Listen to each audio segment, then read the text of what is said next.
প্রিয় দর্শক, এই মুহূর্তের অনেক বড় একটা দুঃসংবাদ। আমেরিকার প্রেসিডেন্ট ডোনাল্ড ট্রাম্প তেহরান থেকে সাধারণ জনগণদের সরে যেতে বলেছে। তা আপনারাই বলেন এটার মানে কি? আমেরিকার রাষ্ট্রপতি ডোনাল্ড ট্রাম্প তেহরানের সাধারণ জনগণকে সেখান থেকে সরে যাওয়ার জন্য নির্দেশ দিয়েছে। তাহলে কি আমেরিকা ইরানে হামলা করছে? হ্যাঁ, বিষয়টা সেই রকমই লাগছে।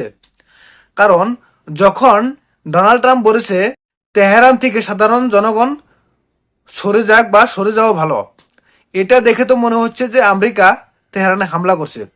আর যদি আমেরিকা তেহরানে হামলা করে তাহলে পুরো বিষয়টা কোন দিকে মোড় নেবে? আমার এরকম লাগে, যদি আমেরিকা ইসরায়েলের সাথে মিলে ইরানে হামলা চালায় তাহলে কিন্তু ইরান কোন ঠাসায় পড়ে যাবে। কারণ ইরানকে যতগুলা দেশ সাপোর্ট দিচ্ছে তারা মানে আড়ালে আড়ালে সাপোর্ট দিয়ে যাচ্ছে, কিন্তু আমেরিকা ওপেন ইসরায়েলের হয়ে যুদ্ধ করবে এবং ইরানে হামলা করবে, সেরকমটা একটা ইঙ্গিত দিয়েছে ডোনাল্ড ট্রাম্প। তো সেরকম হলে কিন্তু ইরানের এই যুদ্ধের টিকে থাকাটা খুব কতদূর সম্ভব জানি না। দেখেন, ইরানকে যে দেশগুলো সাপোর্ট দিচ্ছে, ইরানকে রাশিয়া বলেন, চীন বলেন, পাকিস্তান বলেন, তুর্কি বলেন, সৌদি আরব বলেন, যতগুলো দেশ সাপোর্ট দিচ্ছে শুধু মুখে সাপোর্ট দিয়ে যাচ্ছে, তার হাতে কামে কিন্তু কিচ্ছু করছে না।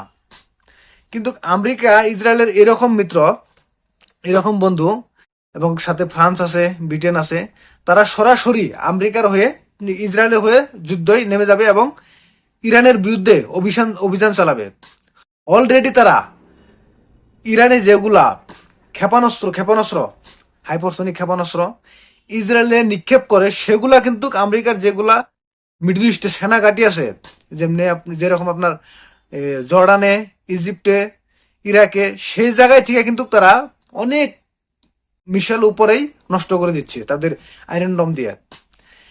কিন্তু যখন নাকি আপনার ইসরায়েলে ইরানের উপরে হামলা করে বা ফাইটার বিমান দিয়ে হামলা করে, তখন কিন্তু ডাইরেক্ট ইরানে যায় না, ইজিপ্ট, ইরাক, জর্ডান এইসব দেশের উপর দিয়ে তারপরে ইরানে যে হামলা করে। কিন্তু এই সব দেশ, কোনো দেশই সেটা প্রতিবাদ করছে না বা এটা বন্ধ করছে না। তো এইসব দেখে মনে হচ্ছে ইরান একটা সময় একটা পড়ে যাবে, তার সাথে কোনো সাপোর্ট পাবে না, কিন্তু ইসরায়েলের সাপোর্টে পুরো ইউরোপ এসে যাবে। এই যুদ্ধয় ইরান কত সময় টিকে থাকতে পারবে জানি না, কিন্তু যদি আপনার চীন, রাশিয়া ওপেনে ইরানকে সাপোর্ট করে তাহলে কিন্তু জবরদস্ত হবে, খেলাটা খুব মজবে। তখন কিন্তু আমেরিকা পিছিয়ে হাঁটার জন্য বাধ্য হবে, তা না হলে তৃতীয় বিশ্বযুদ্ধ শুরু হয়ে যাবে। তো আমরা চাই যে এই যুদ্ধটা খুব তাড়াতাড়ি আলোচনার মাধ্যমে মানে সিজফায়ার করা যায়। কারণ এখানে শুধু সাধারণ মানুষ, সাধারণ জনগণ মারা যাবে, ছোট ছোট বাচ্চা এবং মহিলারা মারা যাবে। সেই জন্য এই যুদ্ধটা চাই না কখনো যে আগে চলে যায়।